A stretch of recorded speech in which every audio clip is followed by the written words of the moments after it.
Assalamualaikum warahmatullahi wabarakatuh. Perkenalkan, nama saya Hadi Nur Hidayat.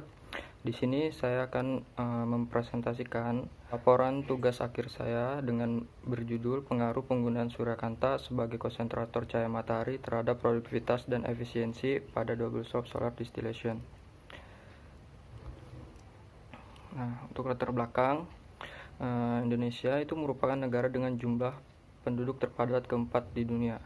Sampai sekarang, untuk jumlah penduduk Indonesia itu mencapai 271 juta jiwa dan itu terus meningkat tiap tahunnya.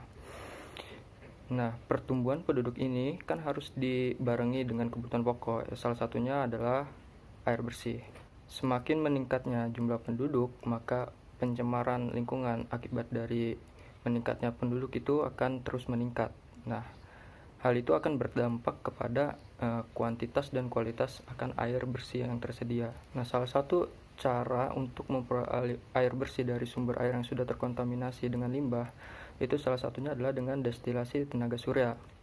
Nah, adapun untuk teknologi ini produktivitasnya masih sangat rendah, maka perlu menggunakan tambahan peralatan seperti suryakanta untuk memperoleh untuk meningkatkan produktivitas yang lebih baik dari alat destilasi tenaga surya ini.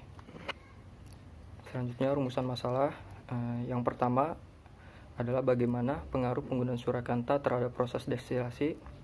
Yang kedua, berapakah peningkatan produktivitas dari double source solar distillation dengan penambahan penggunaan suryakanta. Yang ketiga, berapakah peningkatan efisiensi dari double source solar distillation dengan penambahan penggunaan suryakanta. Yang keempat adalah berapakah penggunaan suryakanta yang optimal pada alat destilasi double source solar distillation. Yang keempat adalah bagaimana kualitas air destilasi yang dihasilkan. Adapun tujuan penelitiannya ada 5. Yang pertama adalah untuk mengetahui pengaruh penggunaan suryakanta terhadap proses destilasi. Yang kedua adalah untuk mengetahui peningkatan produktivitas dari alat destilasi ini. Yang ketiga adalah untuk mengetahui pengaruh penggunaan suryakanta terhadap peningkatan efisiensi dari double source solar distillation. Yang keempat adalah untuk mengetahui penggunaan suryakanta yang optimal. Dan yang kelima adalah untuk mengetahui kualitas air destilasi yang dihasilkan. Nah, adapun batasan masalah, yang pertama, untuk air baku yang digunakan adalah air sungai. Yang kedua, waktu penelitian, di mana waktu penelitian itu dilaksanakan pada pukul 8 sampai dengan pukul 4 sore. Nah, yang ketiga adalah untuk kondisi cuaca. Kondisi cuaca pada saat penelitian itu cuaca cerah atau tidak hujan. Yang keempat adalah untuk suryakanta itu sendiri, menggunakan suryakanta dengan ukuran diameter 50 mm dan panjang titik fokus itu 500 mm. Yang kelima adalah untuk sudut penutup itu menggunakan sudut kemiringan 45 derajat. Yang keenam adalah untuk ketinggian air. Untuk ketinggian air yang digunakan adalah ketinggian air 10 cm atau volume air baku yang dipanaskan sebanyak 64,8 liter. Dan ini destilasi tenaga surya. Jadi destilasi itu adalah suatu metode pemisahan suatu bahan berdasarkan kecepatan atau kemudahan bahan tersebut untuk menguap.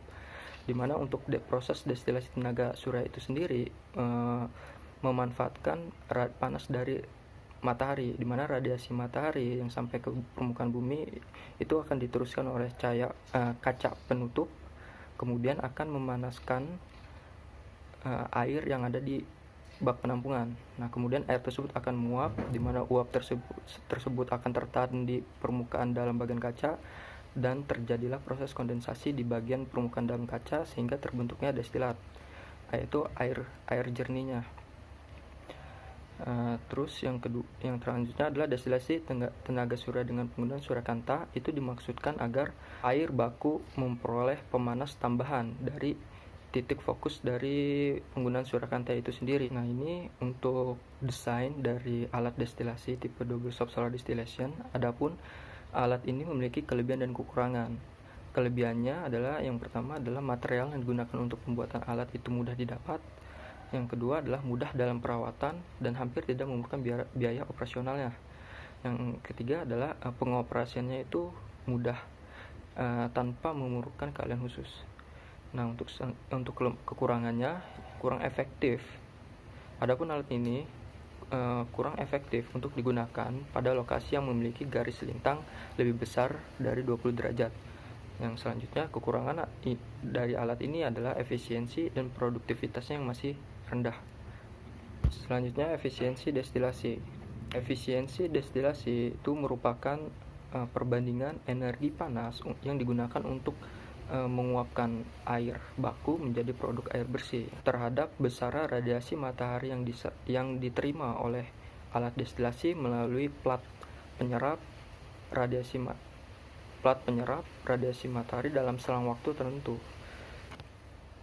Dan ini adalah diagram alir penelitian. Yang pertama adalah mulai studi literatur, terus perumusan masalah, mempersiapkan alat dan bahan yang digunakan dalam penelitian, terus instalasi instrumen alat ukur, pemasangan Suryakarta pada alat destilasi dan mencari titik fokus lensa. Kemudian adalah kalibrasi instrumen alat ukur. Apabila sesuai, tahap selanjutnya dilakukan dengan pengujian alat destilasi, di mana pada pengujian ini dibedakan menjadi 3 variasi. Yang pertama, variasi pertama itu pengujian tanpa Suryakarta dengan pengujian 2, 4, dan 6 Suryakarta. Jadi pengujian tanpa Suryakarta dengan 2 Suryakarta, terus pengujian tanpa Suryakarta dengan 4 Suryakarta, dan pengujian tanpa Suryakarta dengan 6 Suryakarta. Nah, pengujian variasi pertama ini bertujuan untuk mengetahui berapa peningkatan produktivitas dan efisiensi dari alat destilasi ini. Sedangkan yang variasi kedua itu pengujian 2 Suryakarta dengan pengujian alat destilasi dengan penggunaan 2 Suryakarta dengan 4 Suryakarta, dan variasi ketiga adalah pengujian alat destilasi dengan penggunaan 4 Suryakarta dengan 6 Suryakarta. Nah, pada variasi kedua dan ketiga ini bertujuan untuk mengetahui penggunaan Suryakarta yang optimal. Nah, setelah itu pengumpulan data uji. Nah, tahap selanjutnya adalah uji laboratorium air hasil destilasi. Nah, tahap selanjutnya adalah analisa data dan penyusunan laporan, kemudian kesimpulan selesai. Dan ini untuk pemposisian Suryakarta itu sendiri, di mana untuk dimensi dari alat destilasi ini memiliki dimensi panjang 108 cm, lebar 60 cm, dan tinggi 30 cm, serta sudut kemiringan yang digunakan kaca bentuk itu sebesar 45 derajat. Nah, adapun pemasangan Suryakarta itu dengan mempertimbangkan posisi matahari. Pada pengujian bulan September dan Oktober itu posisi matahari berada di sebelah utara dari alat, sehingga arah penyinaran matahari itu berasal dari arah utara, sehingga pemasangan Suryakarta itu dipasang di sisi utara dari alat destilasi, di mana orientasi dari penempatan dari alat destilasi ini arah kemiringannya itu menghadap utara dan selatan. Dan ini pengaruh penggunaan Suryakarta terhadap suhu air baku. Jadi penggunaan Suryakarta secara keseluruhan, penggunaan dari pengujian dengan penggunaan 2, 4, dan 6 Suryakarta, di mana pengaruh penggunaan Suryakarta ini dapat meningkatkan temperatur dari air baku. Nah, selain meningkatkan temperatur air baku, penggunaan Suryakarta juga dapat meningkatkan suhu permukaan luar kaca. Nah, pada grafik ini terlihat bahwa pada penggunaan 2 Suryakarta, suhu permukaan kaca bagian luarnya itu lebih tinggi daripada suhu ruang basin. Sedangkan pada yang tanpa menggunakan Suryakarta, di mana rata-rata suhu temperatur permukaan kaca bagian luar itu lebih rendah daripada suhu ruang basin. Selanjutnya untuk pengujian TS dan 4S. Untuk penggunaan 4S itu suhu permukaan kaca bagian luar itu lebih besar daripada suhu ruang destilasi dan temperatur kaca permukaan bagian dalam. Sedangkan untuk yang TS, rata-rata suhu permukaan luar dari kaca itu lebih rendah daripada ruang destilat. Nah, pada penggunaan Suryakarta itu destilat mulai terbentuk pada pukul 11 siang, tetapi hasilnya masih sedikit. Sedangkan untuk yang tanpa Suryakarta, destilat mulai terbentuk pada pukul 1. untuk pengujian TS dan 6S pada penggunaan 6 Surakarta itu mulai menghasilkan destilat itu pada pukul 11. Sedangkan untuk yang tanpa Surakarta itu sama-sama menghasilkan destilat pada pukul 11. Dan selanjutnya untuk peningkatan produktivitas dan efisiensi destilasi. Jadi pada penggunaan 2, 4, dan 6 Surakarta itu mampu meningkatkan produktivitas secara berturut-turut sebesar 10,8% atau sebanyak 160 ml dari yang tanpa penggunaan Surakarta. Untuk yang penggunaan 4 Surakarta itu mampu meningkatkan produktivitas sebesar 22,82% dari yang tanpa menggunakan Surakarta atau sebanyak 356,7 ml. Sedangkan untuk yang penggunaan 6 Surakarta itu mampu meningkatkan produktivitas sebesar 26,82%. Artinya atau sebanyak 380 ml. Nah, untuk efisiensi destilasi, jadi penggunaan Surakarta ini mampu meningkatkan efisiensi. Penggunaan 2, 4, dan 6 Surakarta mampu meningkatkan efisiensi secara berturut-turut sebesar 6,49%. Untuk yang penggunaan 2 Surakarta, untuk penggunaan 4 Surakarta mampu meningkatkan efisiensi sebesar 14,4%, dan untuk yang penggunaan 6 Surakarta itu mampu meningkatkan efisiensi sebesar 16,34%. Selanjutnya adalah penggunaan Surakarta yang optimal. Nah, berdasarkan diagram ini dapat dilihat bahwa pada pengujian TS dan 2S itu didapati bahwa penggunaan 2 Surakarta itu lebih optimal dari yang tanpa penggunaan Surakarta. Selanjutnya untuk penggunaan 2 Surakarta ini diuji kembali dengan penggunaan 4 Surakarta. Berdasarkan diagram ini, penggunaan 4 Surakarta itu lebih optimal dari penggunaan 2 Surakarta.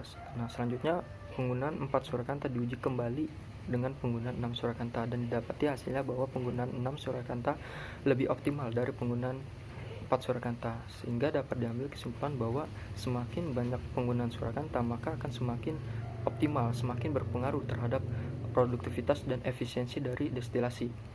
Nah, ini adalah kualitas air destilasi, di mana hasil hasil destilasi itu diuji di laboratorium lingkungan Dinas Lingkungan Hidup Provinsi Banten, disesuaikan dengan standar baku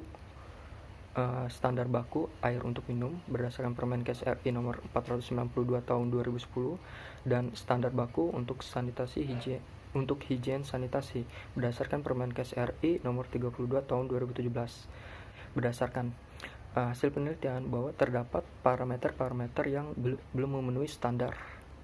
Yang pertama adalah pH, di mana pH air destilat itu masih bersifat asam, yaitu pH-nya 3,47, di mana masih bersifat asam. Untuk standar bakunya untuk pH air itu antara 6,5 sampai 88,5. Nah, selanjutnya untuk parameter aluminium, di mana masih lebih besar, sedangkan untuk standar bakunya itu 0,2. Untuk total kadmium masih lebih besar. Untuk kadmium, total kromium, dan timbal itu hasil ujinya masih lebih besar daripada standar baku. Dan untuk parameter mikrobiologi seperti total coliform dan E. coli, di mana masih belum memenuhi standarnya, di mana standarnya itu untuk parameter mikrobiologi itu adalah 0. Selanjutnya kesimpulan. Nah, di mana yang pertama adalah kesimpulan proses destilasi. Jadi penggunaan Surakarta itu memberikan tambahan pemanas untuk meningkatkan suhu air baku, dan juga penggunaan Surakarta mampu meningkatkan suhu permukaan luar kaca penutup. Yang kedua adalah untuk peningkatan produktivitas, di mana pada penggunaan 2, 4, dan 6 Surakarta itu mampu meningkatkan produktivitas sebesar 10,8%, 22,82%, dan 26,82%. Yang ketiga, peningkatan efisiensi. Jadi penggunaan 2, 4, dan 6 Surakarta mampu meningkatkan efisiensi secara berturut-turut sebesar 6,49%, 14,4%, dan 16,34%. Yang keempat adalah penggunaan 6 Surakarta itu lebih optimal dibandingkan dengan penggunaan 2 dan Yang kelima adalah kualitas air destilasi, di mana berdasarkan hasil uji laboratorium, air hasil destilasi itu masih belum memenuhi persyaratan standar baku untuk air minum maupun untuk higien sanitasi. Untuk penelitian berikutnya, disarankan Surakarta yang digunakan untuk memiliki diameter yang lebih besar dan jarak fokus yang lebih jauh, agar intensitas cahaya mata yang difokuskan itu dapat lebih maksimal, lebih besar juga. Nah, yang kedua adalah untuk penelitian berikutnya disarankan juga untuk mengkombinasikan antara alat pencari cahaya matahari atau solar tracker dengan Surakarta, sehingga Surakarta dapat memfokuskan cahaya matahari dengan maksimal, karena Surakarta dapat mengikuti pergerakan matahari mulai pukul 8 sampai pukul 4 sore. Yang ketiga adalah disarankan agar pada alat destilasi ini dibuat saluran inlet untuk air baku, nah sehingga tidak perlu membuka kaca penutup. Yang keempat adalah apabila menggunakan pengambilan data dengan menggunakan Arduino, disarankan agar rangkaian Arduino itu dipermanenkan untuk menghindari error pada saat pembacaan hasil ukur.